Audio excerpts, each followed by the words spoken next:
Check, 1, 2. Um, so the priest and the rabbi and the imam were at a diner together.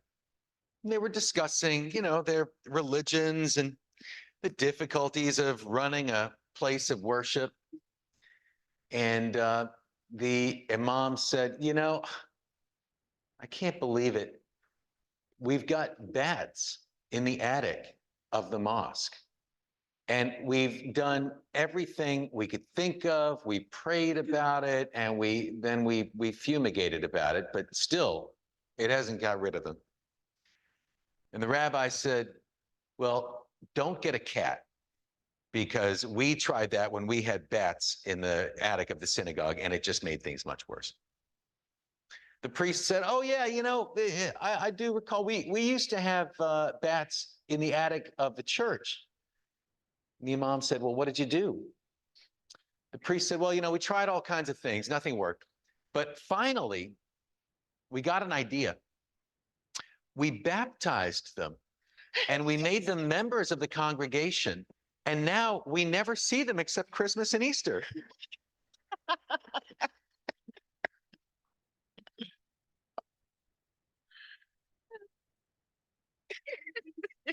Well, good morning.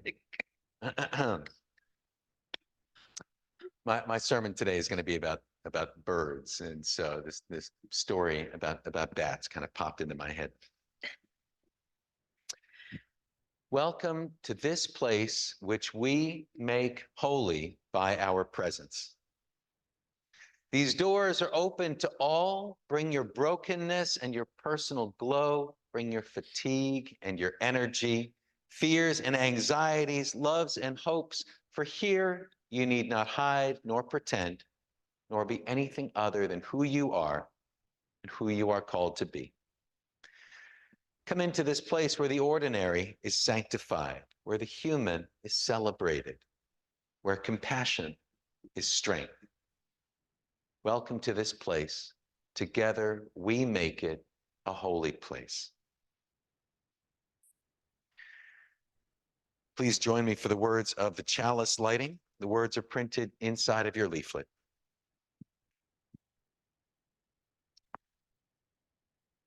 May the light we now kindle inspire us to use our powers to heal and not to harm, to help and not to hinder, to bless and not to curse, to serve you, Spirit of freedom. And our opening hymn will be number 361, Enter, Rejoice, and Come In.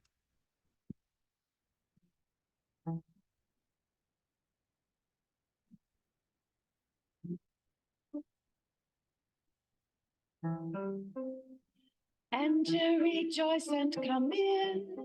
Enter, rejoice, and come in. Today will be a joyful day. Enter, rejoice, and come in. Open your ears to the song. Open your ears to the song. Today will be a joyful day. Enter, rejoice, and come in. Open your hearts, everyone. Today will be.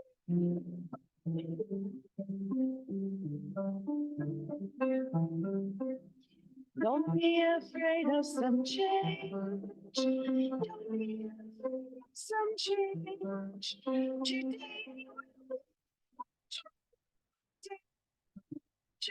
rejoice and come in.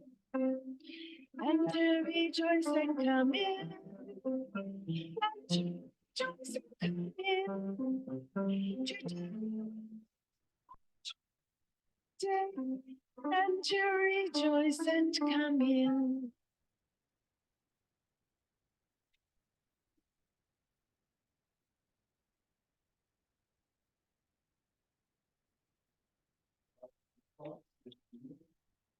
Number 543.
We take a moment in every Sunday morning service to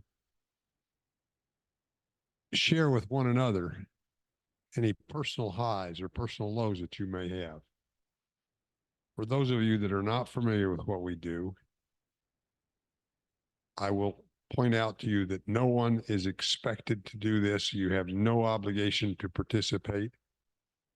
But if you do have some kind of a particular personal high or personal low that you'd like to share with the rest of the people here today, then this is your opportunity to do so. I'm going to encourage everyone to take a moment of silence to think through whether there's something you would like to share, or just take a little rest if that's what you need too.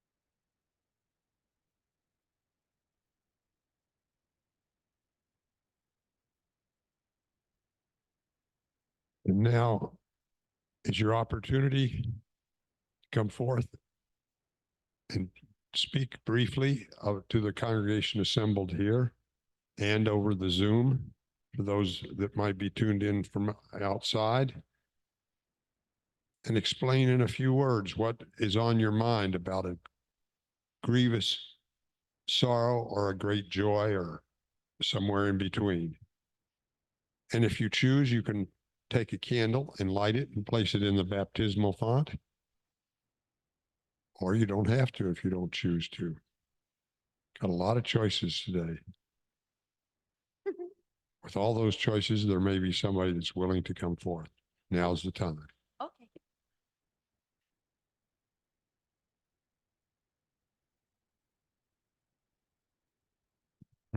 I don't know if anyone here knows that Reverend Ron likes Marvin Marshall.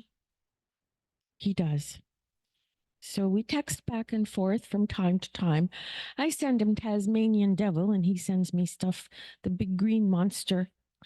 But he wanted me to remind y'all, please remember to announce the Burning Bowl service on December 31st. And folks should be making their lists and checking them twice before the burning.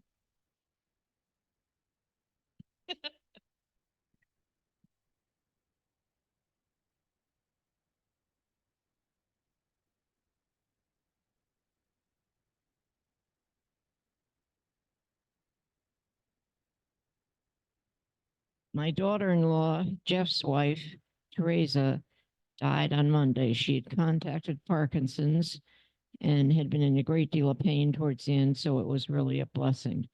She's a Jehovah's Witness, and the service will be next Saturday at 11 o'clock in the morning at that particular church. I think it's in Ransomville. Thank you. Would you light a candle for me?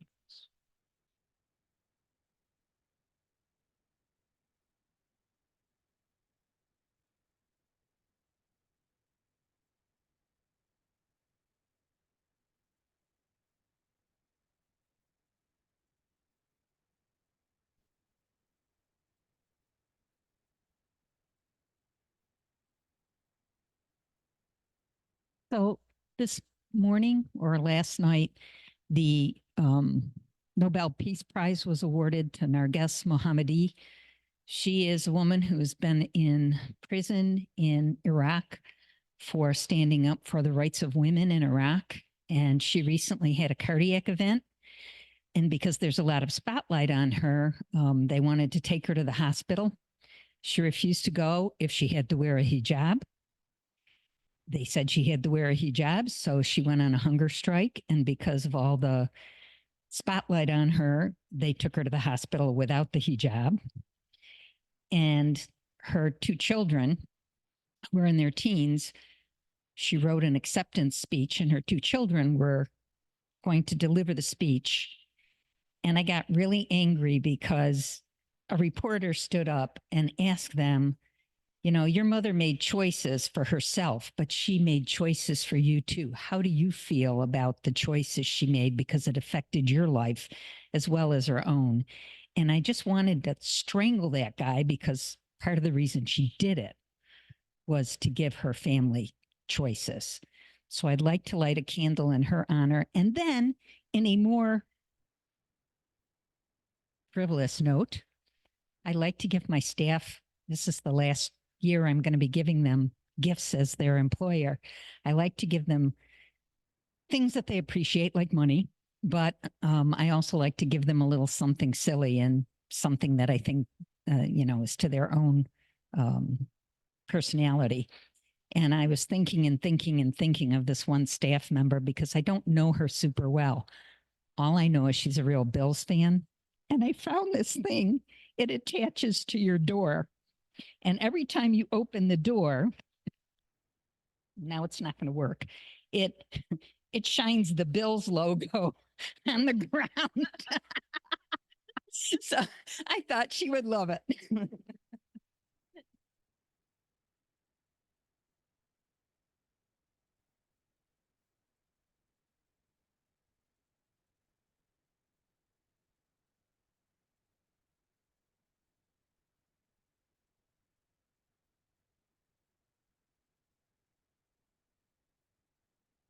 Is there anyone else who'd like to share a joy or a sorrow this morning?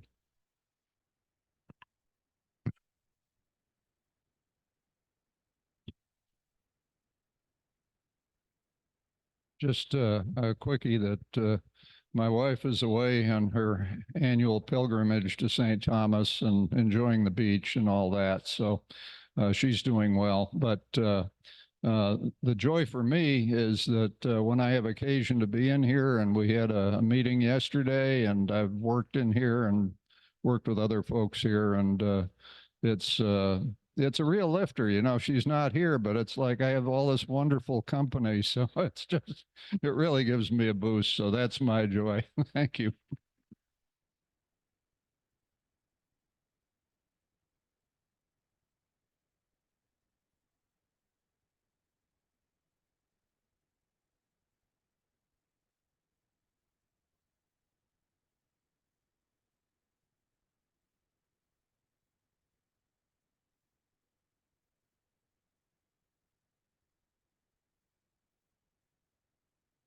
Whoops, I lost it. Is our offering collection.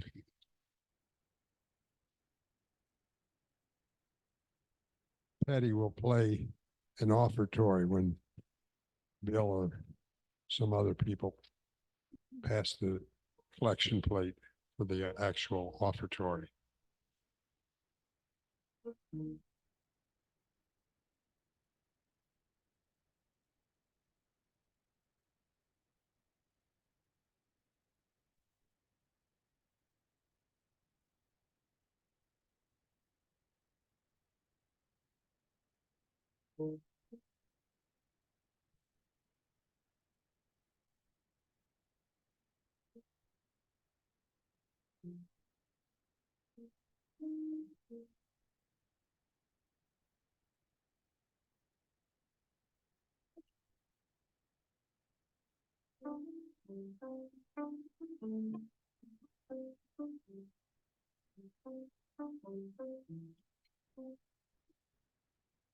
Spirit of God, come unto me. Sing in my heart all the stirrings of compassion.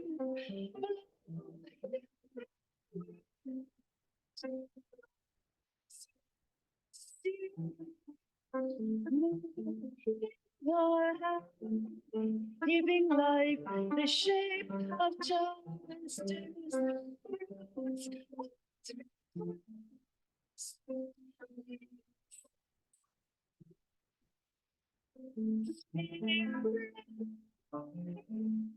Come to me, come to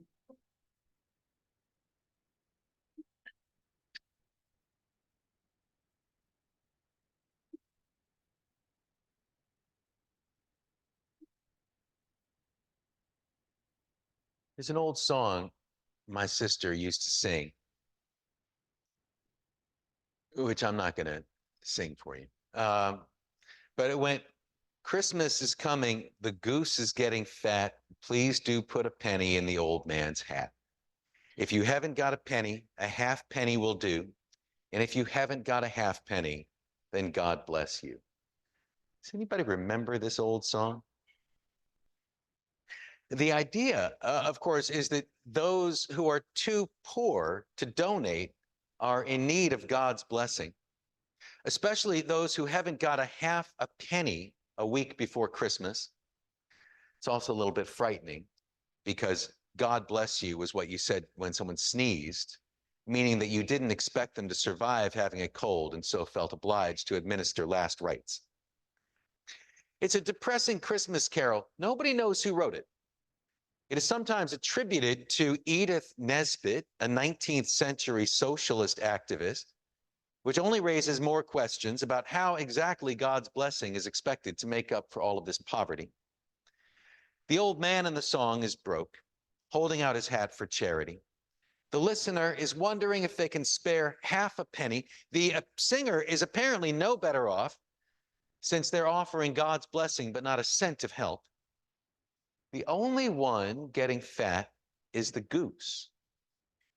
But this goose isn't counting down the days of Advent in joyous expectation. She's on death row. Her goose is cooked, figuratively, and soon she'll be a cooked goose, literally. The whole song is dark and dingy and Dickensian. Spoiler alert for those who haven't yet finished reading Charles Dickens' A Christmas Carol. Ebenezer Scrooge, having learned the joy of living, decrees the death sentence for a big fat goose to feed the Cratchit family. And worse than that, it means that the skinny, pathetic goose that already got decapitated for the Cratchit Christmas dinner has died for nothing. That Christmas Carol is not only Dickensian, it's also Darwinian. The goose is fattening up when she should be flying south. Her instincts are haywire, and thus she will be eliminated from the gene pool or the egg basket or whatnot. You know, I had never really given that song much thought. I'd always found it vaguely annoying. And now I finally realize what bothers me about that song. Everything. The goose is, unsurprisingly, one of the oldest known religious symbols. Sometimes the shape in Neolithic and Stone Age carvings, sometimes the shape of a bird is mixed with the shape of a woman. And there are many surviving Stone Age examples of this, including a statue of a hybrid goose goddess from around 16,000 years ago that was found in the Ukraine.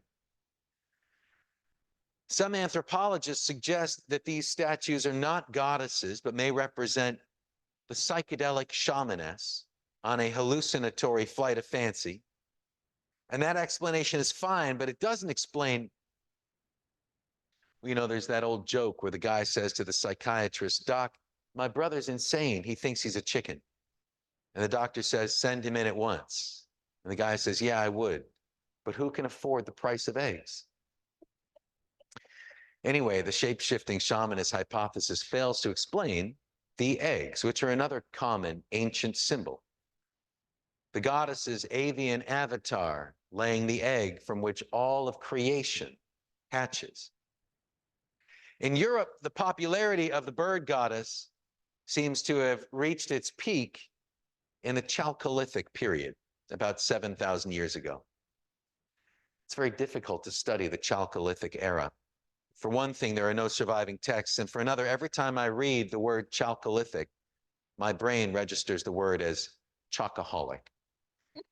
And then I wonder if texts from the era were cuneiform etchings on Hershey bars. That joke would have killed at an archaeology convention, since the cuneiform alphabet looked just like bird tracks. Even without surviving texts, the symbolism of the goddess as waterfowl can be read in numerous ways. For one thing, the duck or goose is a creature who can traverse the realms of land, water, and air. It seems to live on the border between the living world and the dark, watery underworld. It can dive down for seemingly impossible lengths of time and emerge from the primeval muck untarnished, then take to the sky. In the days before houses and buildings, the sight of migratory birds flying south was a sign that it was also time for humanity to seek warmer climates for the winter months. We can forget that the human is a migratory species. These days, not many of us can afford to own land in New York and Florida, but those lucky few who do are still called snowbirds. The goose is also a symbol of plenty. These days, a goose egg can mean zero, nothing, but actually it's a pretty miraculous thing. It looks dead as stone, but inside there's this golden protein. Speaking about eggs, last year I noted that for primitive foragers who had lost their teeth, a raw egg was a full day's worth of food that you didn't even have to chew. The goose of plenty was one symbol of the prehistoric goddess, and another symbol was the predatory owl, the nocturnal hunter, a reminder that all who live are stalked by death. Together, the owl and the waterfowl represent a spectrum of the ancient goddess, from nativity to fertility to mortality, the turning points of the life cycle. Or as the old priests used to say, hatch 'em, match 'em, and dispatch 'em. The creation of birds is one of the few topics where the Bible and the biology textbook agree. Birds are the second born of the creatures in the Bible, after the monsters and before the mammals. In the first chapter of the book of Genesis, verse 21, God created the great sea monsters and every winged bird of every kind. If sea monsters here mean dinosaurs and a day means a few million years, then yes, the dinosaurs actually did turn into birds. That's why a chicken is shaped like a Tyrannosaurus Rex. Then after creating the animals and the insects and worms, God makes humans and gives them dominion over all of these creatures, including the birds, most of whom still haven't received this message. Avian liberty is still celebrated today when concert goers feel confined by a long song and they begin chanting, "Free bird."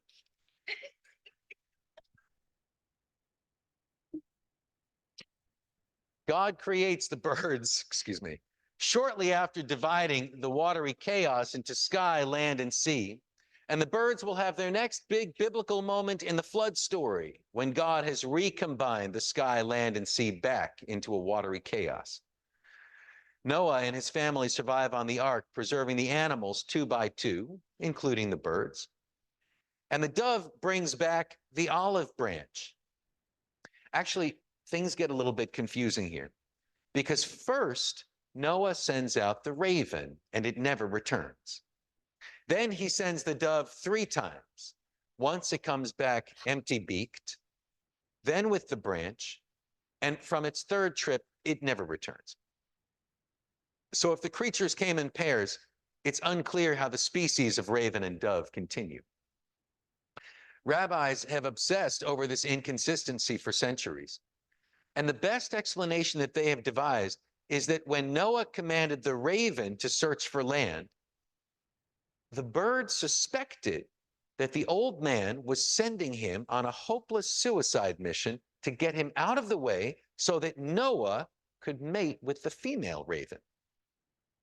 And never mind here that Noah was 600 years old at the time. And when the raven finally agreed to go, he got distracted by floating cadavers and never came back. Oddly, even this rabbinic legend does not explain how the raven's mate later produced offspring. So maybe it was Noah after all. Ravens make their next big appearance centuries later in the Bible when the prophet Elijah is hiding out from the wicked queen Jezebel. God commands him to wait out a drought and commands ravens to bring him daily bread and meat.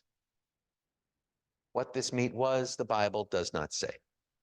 But if it's something the ravens were pecking at, it probably wasn't kosher. In Judaism, you still leave a plate out for Elijah during Passover, but presumably not roadkill. How the birds got this bread is an even greater mystery, since Jesus so famously said, "Consider the ravens, they neither sow nor reap, they have neither storehouse nor barn." So if the ravens couldn't produce this bread, it may have been stolen. Or maybe this is one of those manna from heaven things, since the manna, as we know, may have been quail droppings. Jesus said that the ravens don't farm, and yet God feeds them. And how much more value are you than the birds? This is a pretty bold statement, that God loves people so much more than birds. But this comes from Jesus's cultural upbringings. You know, one of the details that usually gets left out of Christmas pageants is in Luke's gospel. After the scene with the shepherds, Mary and Joseph bring baby Jesus to the temple. And I quote, "When the time came for their purification according to the law of Moses, they brought him up to Jerusalem to present him, and they offered a sacrifice according to what is stated in the law of the Lord, a pair of turtle doves or 2 young pigeons." And thus, on the second day of Christmas, my true love gave to me 2 turtle doves and a partridge in a pear tree. This was actually the discount sacrifice for those who couldn't afford a lamb, a remnant of an older tradition of firstborn sacrifice, for which God agreed to eat a lamb or a pair of birds as a substitute for a firstborn son. We need to remember here that the Jerusalem temple, while it stood, was a slaughterhouse. And the laws of Moses commanded bird sacrifice for purification, actually demanded it for women's purification on a monthly basis.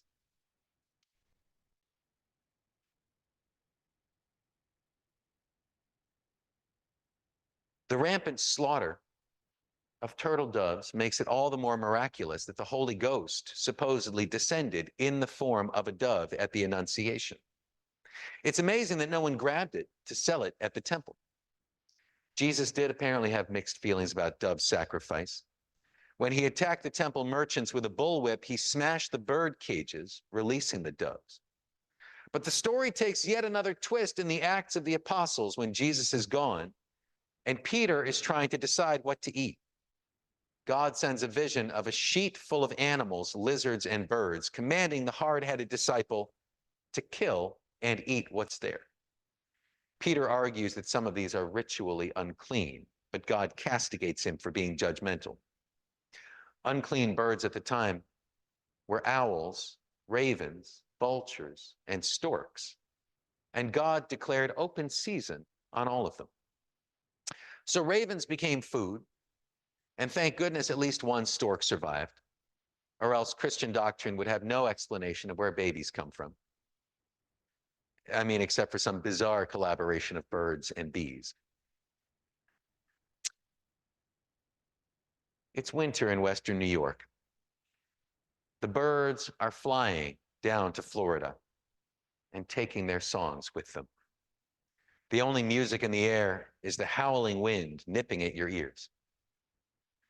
The birds will be back in spring to fill the sky with lewd music. We may think that birdsong is pretty, but really any CD of it should have a parental advisory sticker. Explicit content warning. Because all birdsong is sexual harassment. I wonder if blue jays hear construction workers wolf whistling and catcalling at lady joggers and then say to each other, those humans can sure make beautiful music. If the sparrows were here in winter, they would be laughing at us. Not just because some of us are too dumb to migrate, mostly because when there's ice on the sidewalk and someone slips, they'll flap their arms like wings. It's an instinctive thing. You can't help it. I did it last winter and actually did manage to flap hard enough to keep myself upright. Then I looked around, not to see if I had, attracted any chicks with my mating dance or won a karate contest with my crane kick, but because I wondered if there were any birds on the wires laughing like drunks in midnight choirs. Maybe someday I'll see someone slip on the ice, flap their arms like crazy, achieve liftoff, and fly down to Florida. If they make it there, look out for the alligators. The rest of us can await the return of our fine feathered friends while contemplating ancient mysteries like Consider the Raven or Why did the chicken cross the road? All right, thank you.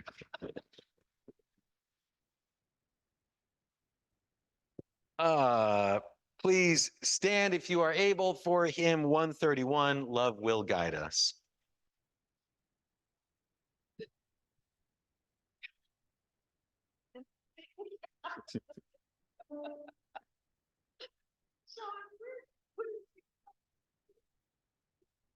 Well, thank you. I really think about these.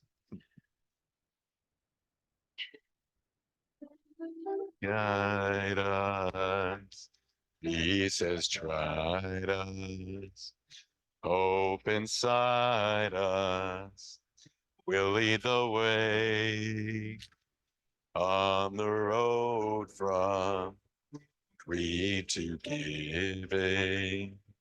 Love will guide us through the hard night.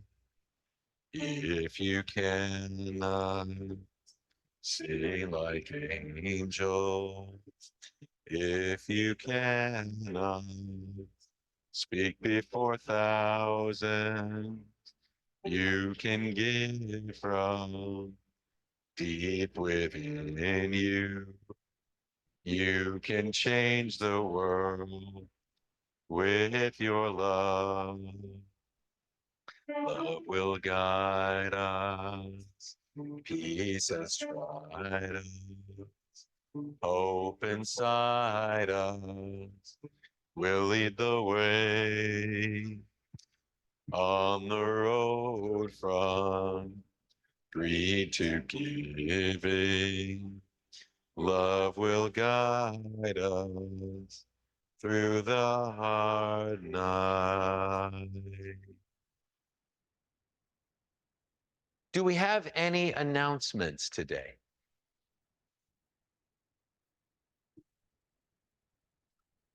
Please. I know Christmas Eve, we're going to have probably a cookie communion. You'll have to wait to hear about details. And we're still collecting donations. I think there's something, but if I remember, I'll say it during coffee hour. Topps cards ordered are in and they'll be ordered. No, it hasn't been done. It's being done this weekend. We did it.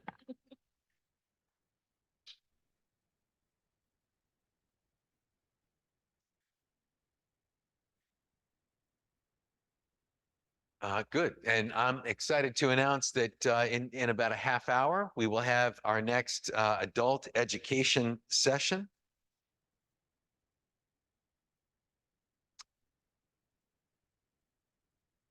Together, we have sanctified this space.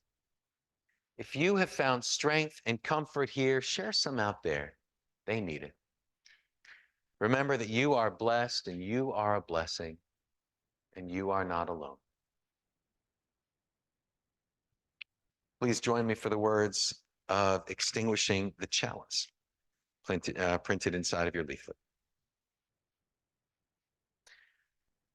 We extinguish this chalice, but not the light of truth, the warmth of community, or the fire of commitment. These we carry in our hearts until we are together again.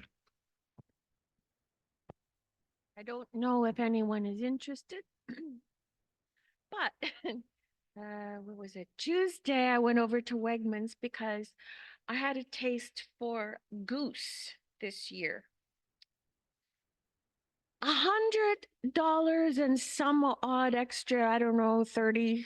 One was 111, and I thought, well, there's no goose on my table, so I bought a duck. Because by the time Christmas rolls around, after Canadian Thanksgiving and American Thanksgiving, I'm really tired of turkey. Then this morning I woke up and this ran through my head. They said there'd be rain for Christmas. They said it would be pouring down. Hallelujah, amen. Looks like it's raining again. The weather outside's delightful, and I'm in here feeling spiteful. Now the goose is on the table, and the pudding made of fig, and the blue and silver candles would have matched the hair in Grandma's wig. I've warned all my friends and neighbors, better watch out for yourselves. They should never give a license to a guy who flies a sleigh and plays with elves.